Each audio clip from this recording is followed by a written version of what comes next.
രമേഷ്,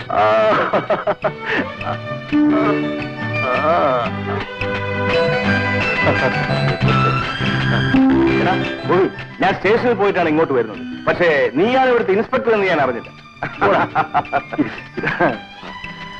കോളേജിൽ നിന്ന് പിരിഞ്ഞതോടെ നീ എന്നെങ്ങ് മറന്നു. നിന്നെ എനിക്ക് അങ്ങനെ മറക്കാൻ ഒക്കുമോ? കോളേജിൽ നമ്മൾ ഒരുമിച്ച് ചെയ്യാത്ത കുരുത്തക്കേട് വല്ലതും ഉണ്ടോ? അതൊക്കെ പോട്ടെ, നീ ഇവിടെ ഒറ്റയ്ക്കാണോ അതോ? ഒറ്റയ്ക്ക്. അതിരിക്കട്ടെ, നീ ഇവിടെ വന്ന് എന്നെ ഒന്ന് അന്വേഷിച്ചത് പോലും